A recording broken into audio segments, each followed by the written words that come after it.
예, 민사소송법 7주차 강의 두 번째 시간입니다. 자, 법정대리인의 종류 한번 살펴보죠. 자, 123쪽이에요. 자, 실체법상 법정대리인.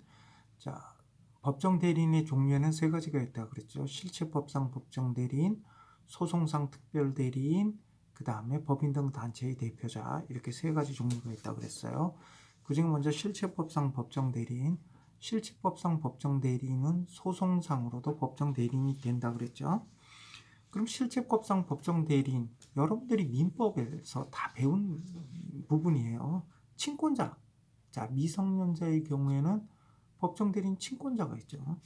그 다음에 후견인, 예를 들어서 뭐 피성년 후견이라든지 피한정 후견인 같은 경우에는 법원이 이제 성년 후견 개시 심판이나 이런 거 후견 개시 심판을 하면서 후견인 선임하죠. 이때 선임된 후견인. 그 다음에 법원이 선임한 부재자 재산관리인. 부재자, 종래의 주소를 떠나서 돌아올 가망성이 없는 사람이죠. 죽었는지 살았는지 알 수 없는 사람, 이런 사람을 부재자라고 하죠. 이런 부재자 같은 경우에는 이제 부재자의 재산을 그냥 방치해 두게 되면 부재자의 재산이 유실된다든지 이렇게 될 우려가 있잖아요. 그런 경우 이제 법원이 이제 부재자를 위해서 부재자 재산관리인을 선임할 수가 있죠. 이렇게 법원이 선임한 부재자 재산관리인도 법정 대리인의 일종이죠. 다음에 민법상 특별대리인. 여러분들이 이제 민법상 특별대리인 두 가지가 있잖아요. 요건 잘 숙지해 주셔야 돼요. 민법상 특별대리인 어떤 경우 선임하냐면 그 각주 2번 한번 보세요. 123쪽에 각주 2번에 보시면 법인과 이사의 이익이 상반되는 사항에 대해서는 이사는 대표권이 없어요. 여기서 이제 법인은 우리 민법상 법인을 말하는 거예요. 민법상 법인. 우리 이제 민법에서 말하는 법인. 그러니까 민법상 법인은 뭐겠어요? 비영리 법인이죠. 비영리 법인.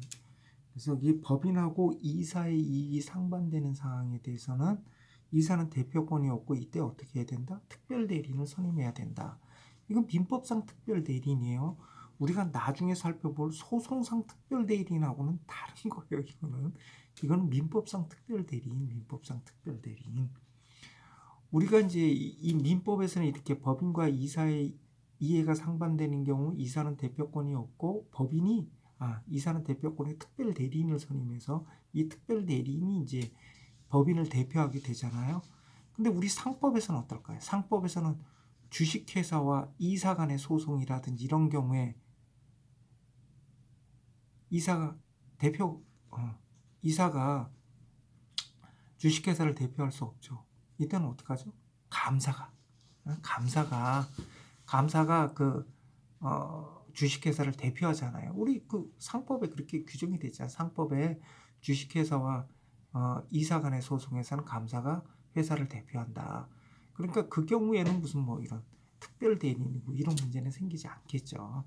그래서 여기 이제 이렇게 법인과 이사의 이해가 상반되는 경우 이때 특별 대리인 선임해야 되고, 또 하나 어떤 경우가 있냐면 친권자와 그 자녀 사이 이해가 상반되는 경우, 이때는 친권자가 그 자녀에 대한 어떤 법정 대리권을 행사해서는 안 되겠죠. 이해가 상반되니까 이때는 이제 가정법원에 특별 대리인 선임을 신청해서 그 선임된 특별 대리인이 그 자녀를 이제 대리하게 될 거예요. 이렇게 어떤 법인과 이사 간의 이해가 상반된다든지 친권자와 자녀 간의 이해가 상반되는 경우 선임된 특별 대리인, 이게 이제 민법상 특별 대리인이죠. 이 사람은 법정 대리인이죠. 법정 대리인. 자, 이런 경우가 바로 이제 실체법상 법정 대리인에 해당되고, 이와 같은 실체법상 법정 대리인은 소송상으로도 법정 대리인이 된다. 그런데 이제 여러분들이 주의해야 할 게 유언집행자하고 상속재산 관리인. 자, 유언집행자하고 상속재산 관리인은 우리 민법상 상속인의 법정 대리인이에요. 그러면 이 사람들은 상속인의 법정 대리인이니까 소송상으로도 법정 대리인이 되겠구나, 이렇게 생각하면 안 돼요. 이건 내가 지난번에 소송 담당 설명할 때 얘기했었죠. 이 사람들은 뭐죠? 법정 소송 담당이었죠. 법정 소송 담당자. 그 중에 뭐라 그랬어? 가름형 법정 소송 담당이라고 그랬잖아요. 그러니까 민법상으로는 상속인의 법정 대리인이지만 상속재산에 관한 소송에서는 이 사람들이 당사자가 되는 거예요. 대리인이 아니고 당사자. 소송상 대리인이 아니고 당사자가 되는 사람들이에요. 그러니까 이 사람들은 뭐야? 법정 대리인이 아니에요. 소송상 법정 대리인이 아니야. 실체 법상으로는 상속인의 법정 대리인이지만 소송 대리인은 아니야. 이 사람들은 소송상 대리인이 아니야. 소송상으로는 이 사람들은 뭐야? 당사자 본인이 돼요. 법정 소송 담당. 우리가 앞서 살펴봤었던 당사자 적격에서 살펴봤잖아요. 제3자의 소송 담당. 그때 제3자의 소송 담당에 법정 소송 담당이 있고 임의적 소송 담당이 있었잖아. 이때 이 소송 담당자는 뭐예요? 당사자예요. 당사자. 그러니까 유언집행자와 상속재산관리는 상속재산과 관련된 소송에서는 뭐다? 당사자가 된다. 응? 법정 대리인이 아니에요. 자, 이렇게 첫 번째 소송상 법정 대리인으로는 실체법상 법정 대리인이 있다. 그 다음에 두 번째 한번 보죠. 소송상 특별 대리인. 요거는 소송 무능력자를 위해서 우리 민사소송법에서 별도로 규정한 법정 대리인이야. 응? 그래서 이걸 소송상 특별 대리인이라고 해. 자, 그럼 소송상 특별 대리인은 어떤 경우에 선임되느냐 한번 보죠. 선임 요건. 첫째, 소송 무능력자가 당사자일 것. 소송 무능력자가 원고 또는 피고가 되는 경우여야 돼요. 여기 소송 무능력자가 뭐가 있겠어? 미성년자, 그죠? 그 다음에 피성년 후견인, 그죠? 그 다음에 피한정 후견인. 피한정 후견인 같은 경우에도 가정법원에서 한정 후견 개시 심판하면서 후견인의 동의를 얻어야 하는 행위의 범위를 정할 수 있다 그랬죠. 이렇게 정하면 그 범위 내에서는 피한정 후견인의 어떤 행위 능력이 제한되고 그 범위에 상응해서 소송 능력도 제한된다 그랬죠. 그죠? 그러니까 미성년자, 피성년 후견인, 피한정 후견인이 이제 소송 무능력자에 해당이 될 거고요. 그 다음에 성년 후견 개시 심판을 받지 않은 의사 무능력자. 자, 우리가 여기 피성년 후견인이라는 사람들 있잖아요. 피성년 후견인 같은 경우는 사실 이제 의사 능력이 없는 사람들이죠. 의사 능력이 없는데 그 사람들 중에 법원에서 가정법원에서 성년 후견 개시 심판을 받아야 피성년 후견인이 되죠. 근데 아직 성년 후견 개시 심판을 받지 않았어. 그 사람들은 뭐야? 피성년 후견인이 아니죠. 예를 들어 성년 중에 의사 능력이 없는 사람이 있어요.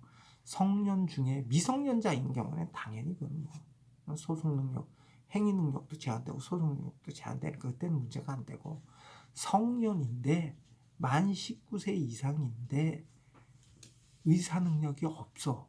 그런데 성년 후견 개시 심판을 받았어. 그때는 피성년 후견인으로 가면 돼. 그런데 아직 성년 후견 개시 심판을 받지 않았어. 그러면 뭐야? 지금 법에 사각지대에 놓여 있는 사람 있잖아요. 이런 사람들을 위해서도 소송상 특별 대리인을 선임할 수 있다는 거예요. 이런 경우도 이런 사람들이 당사자가 된 경우에도 선임할 수 있다는 거야. 그러니까 당사자가 소송 무능력자이거나 또는 성년 후견 개시 심판을 받지 않은 의사 무능력자일 것. 그런데 내가 아까 뭐라 그랬어? 법인 등 단체를 우리 민사소송법은 뭐로 본다? 소송 무능력자로 본다 그랬잖아. 그러니까 법인 등 단체가 당사자가 되는 경우도 여기에 포함돼. 예. 왜냐하면 우리 민사소송에서는 민사소송법에서는 법인 등 단체도 소송 무능력자로 보거든. 그 다음에 이렇게 당사자가 첫째, 당사자가 소송 무능력자일 것. 그 다음에 두 번째, 당사자가 소송 무능력자라면 마땅히 법정 대리인이 소송 행위를 대리해야 되는데 법정 대리인이 없어. 또는 법정 대리인이 있긴 있는데 대리권을 행사할 수 없는, 또는 대리권을 행사할 수 있긴 있는데 뭔가 좀 모자라, 아주 미숙해, 뭐 불성실해, 뭐 이런 경우가 있을 수가 있잖아요. 그런 경우여야 된다는 거예요. 그래서 두 번째 요건이 대리권이 존재하지 않거나 또는 대리권 행사가 곤란할 것. 그래서 소송 무능력자에게 법정 대리인이 없거나 또는 법정 대리인에게 소송에 관한 대리권이 없거나 또는 어떤 사실상 법률상의 장애로 말미암아 대리권을 행사할 수 없을 것, 또는 법정 대리인이 불성실하거나 미숙한 대리권의 행사로 소송 절차의 진행이 현저히 방해되는 경우일 것. 자, 이런 경우에 이제 법원에 좀 특별 대리인 좀 선임 좀 해주세요. 내가 지금 소송을 해야 되는데 특별 대리인 좀 선임 좀 해주세요. 이래가지고 소송을 할 수 있다는 거예요. 응? 이래가지고 소송을 할 수 있다. 그러면 이런 이 소송상 특별 대리인 같은 경우 이 사람은 소송상 대리권을 갖는데 이 대리권의 범위가 어떻게 되겠어요? 요 소송에 한정되겠지, 그치? 요 소송에서만 소송상 법정 대리인의 역할을 하는 거예요. 요 소송에서만. 예를 들어서 아까 같이 법정 대리인이 없어. 무능력자 본인이 당사자인데 만약에 법정 대리인이 없어. 그럼 원래대로 한다면 어떻게 해야 돼? 실체법상 먼저 법정 대리인을 선임해야겠지, 그치? 그러니까 예를 들어서 어떤 사람이 뭐 미성년자인데 부모님이 돌아가셨어요. 그럼 친권자가 안 계시잖아. 법정 대리인은 없잖아. 또는 뭐 성년인데 무슨 사고를 당해서 판단 능력을 상실했어.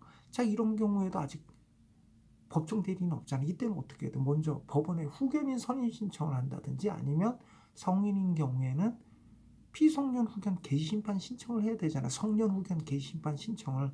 그래서 후견인을 선임한 다음에 그 후견인이 소송행위를 대리해서 소송을 하면 되겠지. 근데 그렇게 하려면 시간이 많이 걸리잖아. 시간 많이 걸리잖아요. 가정법원 가가지고 그 심판받고 선임받아서 소송 올리면 시간이 많이 걸리잖아. 그러니까 이때는 어떻게 이 소송상 특별대리는 어떤 경우냐면 수소법원에 그냥 신청을 할 거예요. 야, 내가 지금 얘 상대로 소송을 해야 되는데, 얘 무능력자야. 근데 법정 대리인도 없어. 아니면 법정 대리인인데, 할머니가 나이가 지금 100세가 넘으셔가지고 판단 능력이 없어. 이거 어떻게? 이렇게, 이렇게 된단 말이야. 이럴 경우 수서법원에서 그 소송 사건만 법정 대리인으로서 소송 행위를 대리할 수 있도록 선임한 게 바로 소송상 특별 대리인이야. 소송상 특별 대리인. 그래서 지금 법인 등 단체로 한번 보자고요. 법인 등 단체로 보면, 자, 법인 등 단체는 뭐라고 했어요? 소송 무능력자라 그랬지. 그러니까 법인 등 단체가 당사자가 됐어. 그런데 아까 법인 등 단체의 대표자는 뭐라 그랬어? 법정 대리인이라 그랬잖아. 법정 대리인이 없어. 그러니까 법인 등 단체의 대표자가 없어. 또는 법인 등 단체의 대표자가 있는데 대표권을 행사할 수 없어. 이런 경우에도 소송상 특별 대리인 제도를 이용할 수 있어요. 응? 그리고 오히려 실무에서는 이게 더 많다. 이게 더 많아. 이게 더 많아 오히려. 그런데 여기서 여러분들이 조금 이제 시험 문제에도 이게 많이 나와. 여러분들이 잘못하면 함정에 빠지거든. 근데 주의해야 할 부분들이 있어요. 그걸 내가 이제 살펴봐 줄게. 124쪽. 124쪽 두 번째 단락 한번 보세요. 124쪽 두 번째 단락 보시면, 자, 법인 등 단체의 대표자에 대하여도 법정 대리인에 관한 규정이 준용되죠. 준용되므로 법인 등 단체의 대표자가 없거나 대표권을 행사할 수 없는 경우에도 이 소송상 특별 대리인을 선임할 수 있다는 거예요. 소송상 특별 대리인을 선임할 수 있다. 그런데 이 주식회사의 경우에는 특칙이 있어요. 예를 들어서 우리 민법상 비영리 법인에 이사가 없어. 이사가 없어. 그런 경우 어떻게 해요? 민법상 민법상이라. 소송상 특별 대리인제도 당연히 이용할 수 있죠. 그런데 우리 상법상 주식회사에서 한번 보세요. 124쪽 두 번째 단락 세 번째 줄 보면, 주식회사의 경우에 대표이사가 임기 만료 또는 사임으로 해서 지금 없어요. 공석 중이야. 자, 이 경우에 여러분들 생각에 대표이사가 임기 만료로 그만뒀어? 아니면 지금 사임을 했어? 그럼 대표이사가 없네? 그럼 소송상 특별대리인 선임할 수 있네? 이렇게 생각하면 안 된다 이거예요. 응? 그리고 여러분들 함정에 빠지라고 시험 문제를 그렇게 내. 주식회사에서 대표이사가 임기 만료, 사임으로 인하여 공석 중인 경우 소송상 특별대리인 제도를 이용할 수 있다. 이렇게 딱 지문에 나와. 이 지문은 틀린 지문이야. 왜 틀린 지문이냐면 이걸 보려면 우리 어디 보자. 각주 2번 한번 보세요. 124쪽에 각주 2번 한번 봐. 각주 2번에 보면 법률 또는 정관에 정한 이사의 원수, 이사의 명수예요. 이사의 명수를 결한 경우에는 임기 만료 또는 사임으로 인하여 퇴임한 이사는 새로 선임된 이사가 취임할 때까지 이사로서의 권리 의무가 있다. 그러니까 내가 지금 이사로서 임기가 만료됐어. 근데 정관상 이사가 적어도 7명이 있어야 돼. 근데 내가 이사를 그만뒀어. 이사 그만뒀는데 무슨 사정으로 이사를 새로 선임을 못했어. 그래서 지금 6명밖에 없어. 그러면 어떻게 돼? 나는 지금 그만뒀어. 임기 만료됐어. 그렇다 하더라도 새로 이사 뽑을 때까지 내가 뭐야? 그냥 이사로서의 권리 의무가 있어. 내가 계속 이사하는 거야. 내가 계속. 우리 상법 규정에 의해서.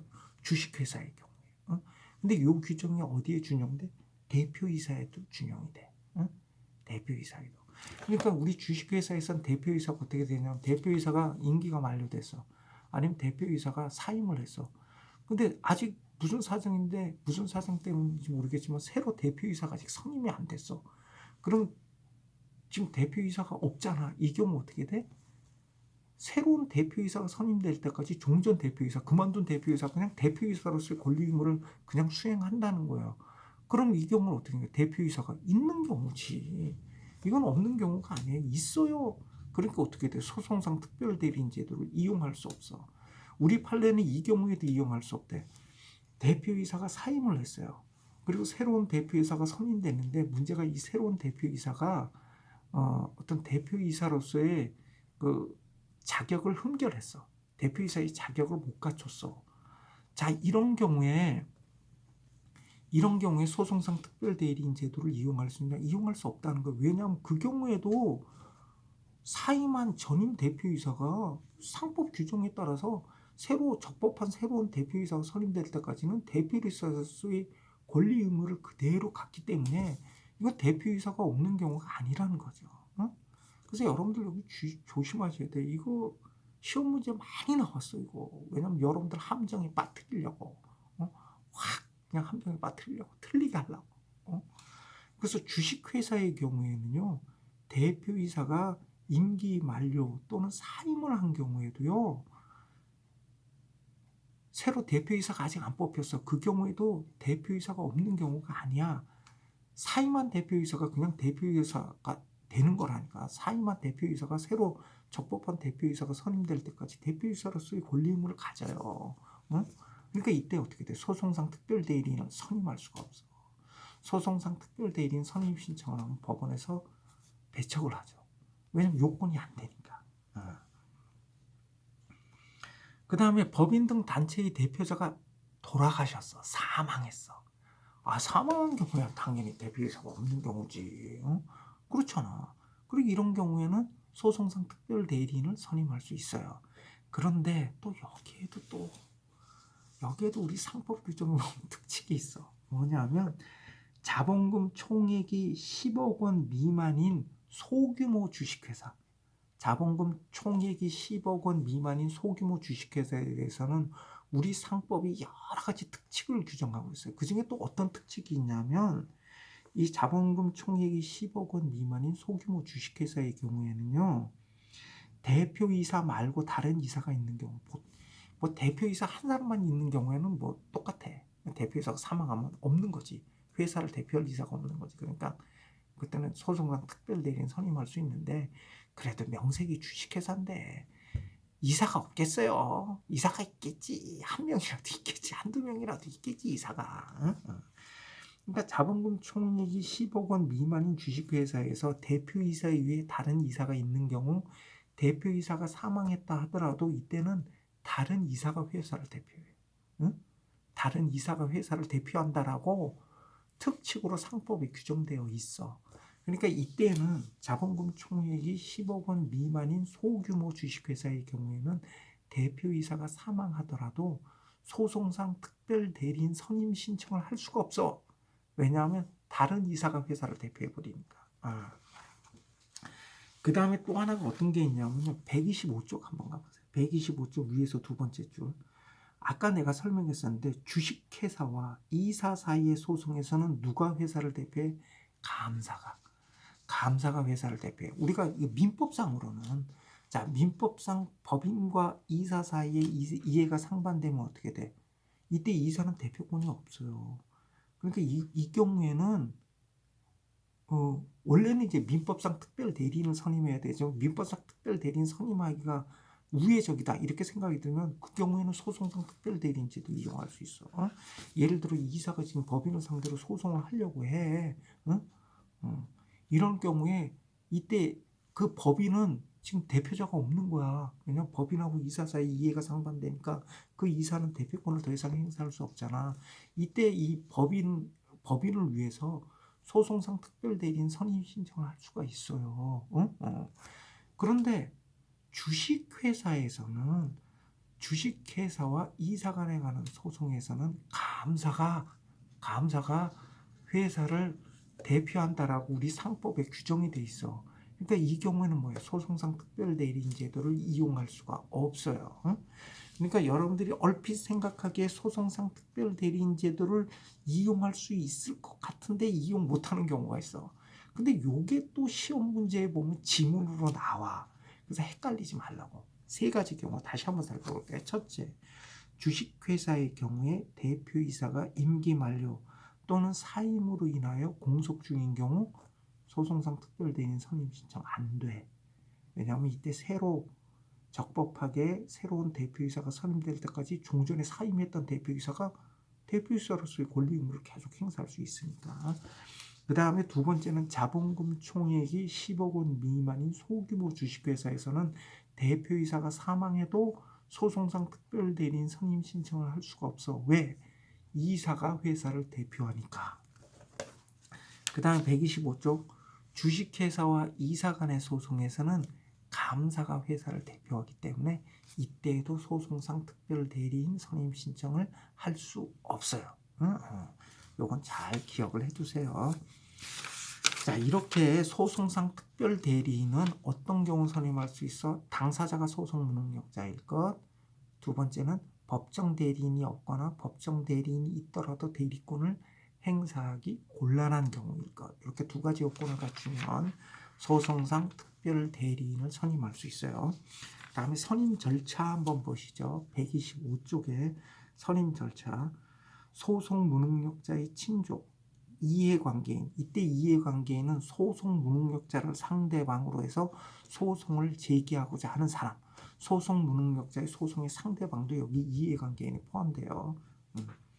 그 다음에 대리권 없는 후견인 중에 소송 대리권이 없는 경우가 있어요. 제한된 후견인. 그 다음에 지방자치단체장, 검사가 선임 신청을 할 수 있어. 그런데 누구는 못해? 소송 무능력자 본인은 못해. 소송 무능력자 본인은 이렇게 소송상 특별 선임 신청을 할 수 없다. 이렇게 신청인은 소송 절차가 지연됨으로써 손해를 볼 염려가 있다는 점을 소명해서 수소법원, 소송이 제기된 법원이라는 뜻이에요. 수소법원에 특별대리인의 선임을 신청해야 된다. 가정법원에 신청하는 게 아니고 수소법원에 신청하는 거예요. 수소법원에.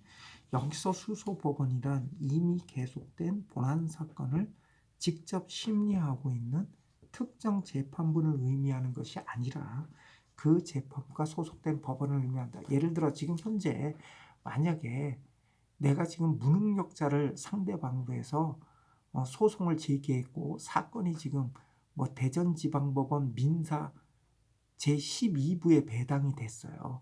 그래서 지금 대전지방법원 민사 제12부에서 지금 소송이 진행 중이야. 자, 이때 내가 소송상 특별대리인 선임 신청을 했단 말이야. 이때 선임 신청을 대전지방법원 민사 제12부 재판부에 선임 신청을 하는 게 아니라는 거예요. 어디다? 소송이 제기된 법원, 대전지방법원에 가서 선임 신청을 한다. 특정 재판부를 가리키는 게 아니라는 거예요. 자, 이렇게 이제 두 번째 소송상 특별 대리인에 대해서 살펴봤어요. 그 다음에 세 번째 법정 대리인의 세 번째 유형 법인 등 대표자 한번 보시죠. 126쪽 법인 등 대표자, 법인의 대표자. 이때 법인은 뭐 사단법인, 재단법인 다 포함되는 거고요. 그 다음에 아까 법인 등 단체라 그랬잖아. 그러니까 법인 등 단체란 용어를 쓸 때는 뭐냐 하면 법인뿐만 아니라 법인 아닌 단체. 응? 법인 아닌 사단이나 법인 아닌 재단도 우리 민사소송에서는 당사 능력이 있잖아요. 그러니까 그걸 다 총괄한 개념이에요. 법인 등 할 때는 법인뿐만 아니라 법인 아닌 사단 재단을 다 포괄한 개념이에요. 법인의 대표자 또는 법인 아닌 사단이나 재단의 대표자나 관리인은 법정 대리인, 법정 대리인을 본다 이거예요.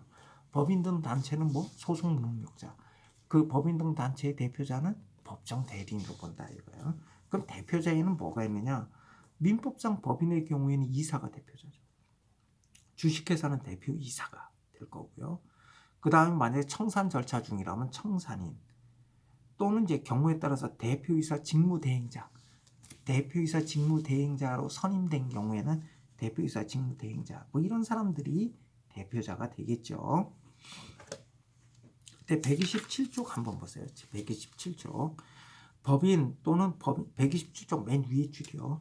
법인 또는 법인 아닌 사단의 대표자에게 적법한 대표권이 있는지요. 유무. 적법한 대표권의 존부는 이거 소송 요건이죠. 이 대표권의 존부는 뭐예요? 아까 내가 지금 뭐라 그랬어?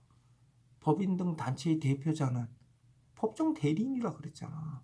그럼 법인 등 단체의 대표자가 갖는 대표권은 그 법적 성격이 법정 대리권에 유사한 거죠. 법정 대리권의 성질을 갖는 거죠. 응? 그러니까 우리가 지금 대리권의 존부는 뭐야? 만약에 소송 대리인에 의해서 소송 행위가 이루어졌다.